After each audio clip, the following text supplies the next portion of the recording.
Bulldozer দিয়ে মসজিদ ভাঙছে, মসজিদ ভাঙছে, কবরস্থান ভাঙছে। ওরা বলছেন কাগজ লাগবে। তুমি কাগজ দেখতে চাইছো? যে প্রধানমন্ত্রী নিজের শিক্ষাগত যোগ্যতার কাগজ দেখাতে পারে না, যে তার জন্মের বার্থ সার্টিফিকেট দেখাতে পারে না, সে আমাদের দেশের নাগরিকদের কাগজ দেখাতে বলছে, মসজিদের কাগজ দেখাতে বলছে, কবরস্থানের কাগজ দেখাতে বলছে। কারোর দয়ায় নয়, যেখানে মসজিদ আছে সেটা কারোর দয়ায় নয়। আরএসএস এর যদি হিম্মত থাকে, বিজেপি যদি সাহস থাকে, চ্যালেঞ্জ করবেন। আজকের যে লড়াই, এই লড়াই দীর্ঘস্থায়ী হবে, দীর্ঘস্থায়ী হতে বাধ্য। কারণ যাদের বিরুদ্ধে লড়াই কেন্দ্রীয় সরকার, এবং তারা প্রকৃতপক্ষে ভারতবর্ষের সংবিধানের উপর এই আক্রমণ নামিয়ে এনেছে। ফলে দীর্ঘদিন ধরে এই লড়াই আমাদের চালিয়ে যেতে হবে।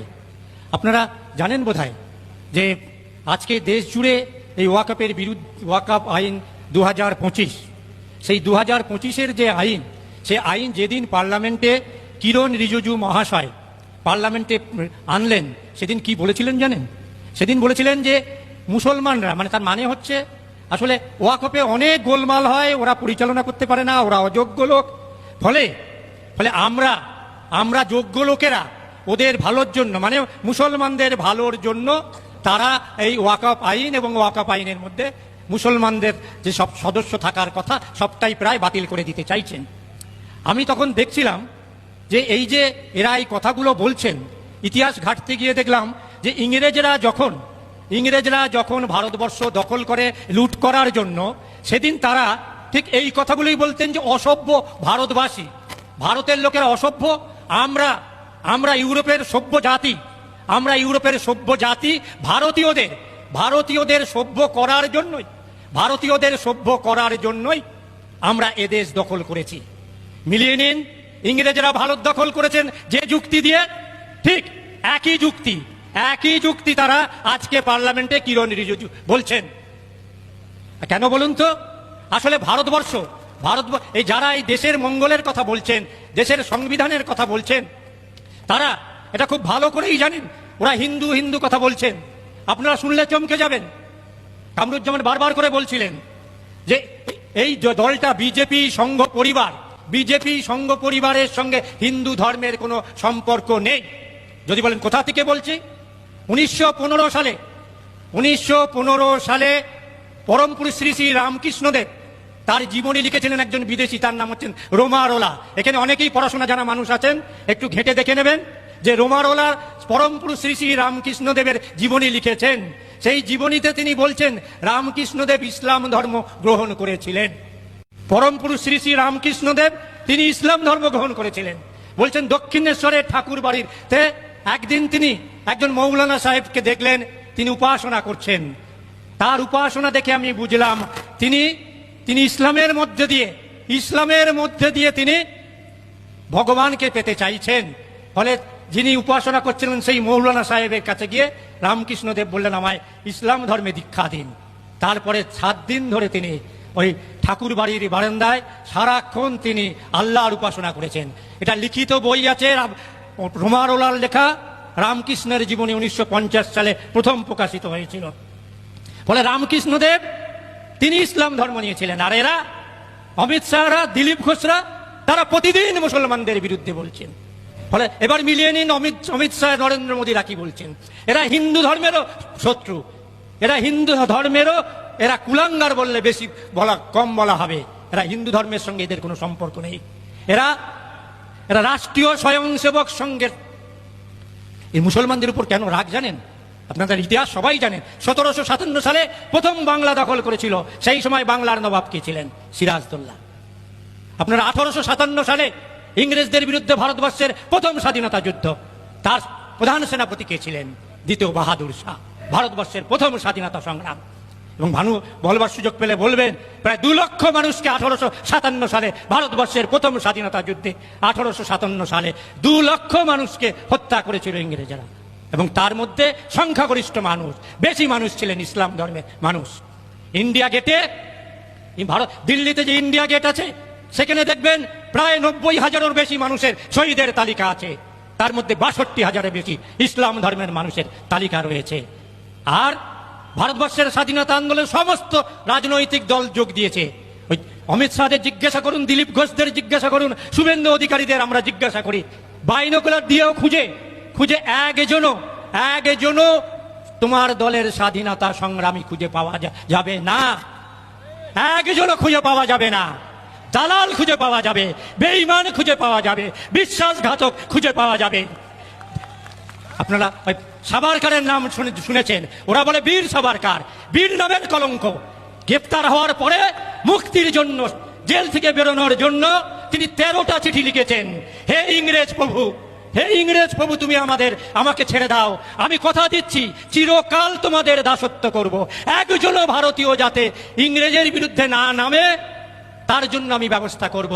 এবং আরএসএস 1942 সালে ভারত ছাড়ো আন্দোলন, মহাত্মা গান্ধীর নেতৃত্বে, মহাত্মা গান্ধীর ডাকে যখন ভারত ছাড়ো আন্দোলন, একমাত্র রাজনৈতিক সংগঠন যারা ভারত ছাড়ো আন্দোলনের বিরোধিতা করেছিল সেটা হচ্ছে আরএসএস সংঘ পরিবার।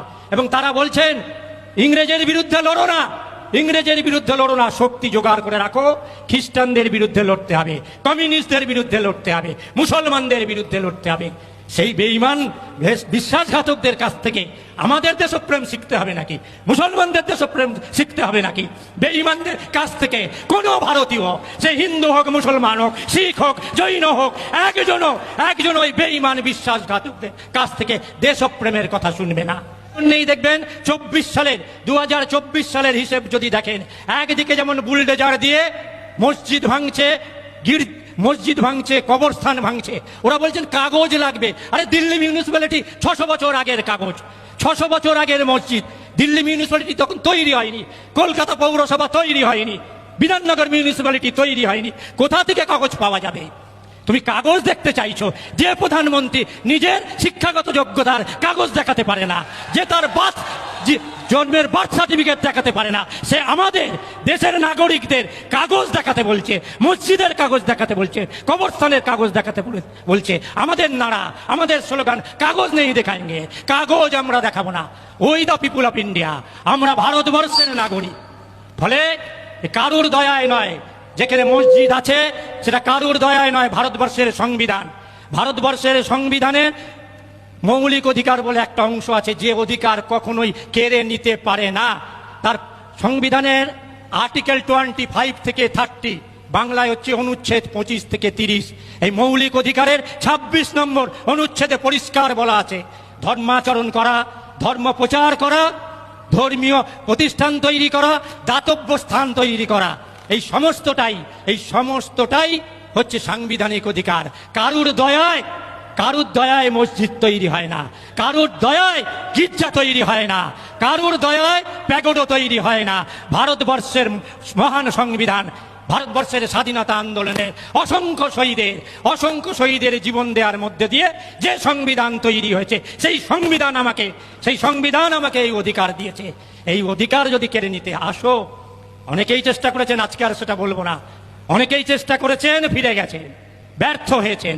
আপনাদের ক্ষেত্রেও তার অন্যতা হবে না। আপনারা জানেন মোহন ভগবত 10 দিন পশ্চিমবাংলায় ছিল, 10 দিন পশ্চিমবাংলায় ছিল।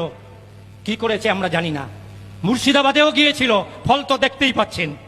ফলে গভীর ষড়যন্ত্র। এই 10 দিন তিনি পশ্চিমবাংলায় কি করেছেন আমরা জানি না, কিন্তু অতীতে তিনি কি করেছেন, খালি এই কথাটা বললে 26 তারিখের মিটিংয়ের গুরুত্ব বুঝতে পারবেন।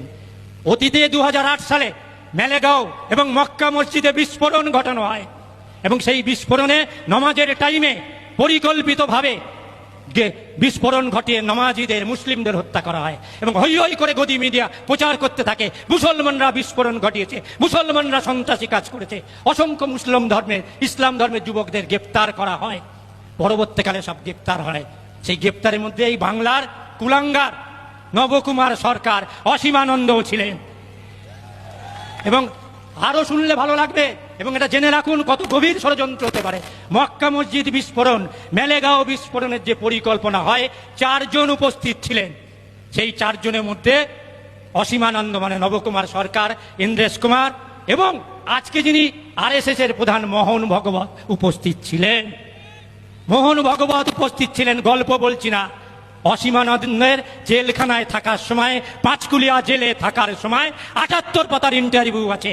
কেউ যদি চ্যালেঞ্জ করেন, আরএসএস এর যদি হিম্মত থাকে, বিজেপির যদি সাহস থাকে চ্যালেঞ্জ করবেন। আমি মোহন ভাগবতের নামে বলছি যে মক্কা মসজিদ এবং মেলেগাঁও বিস্ফোরণের যে পরিকল্পনা হয়েছিল তা সেই পরিকল্পনায় উপস্থিত ছিলেন এবং এটা বলছেন অসীমানন্দ মানে নবকুমার সরকার। ফলে বুঝতে পারছেন যে কত গভীর ষড়যন্ত্র হতে পারে।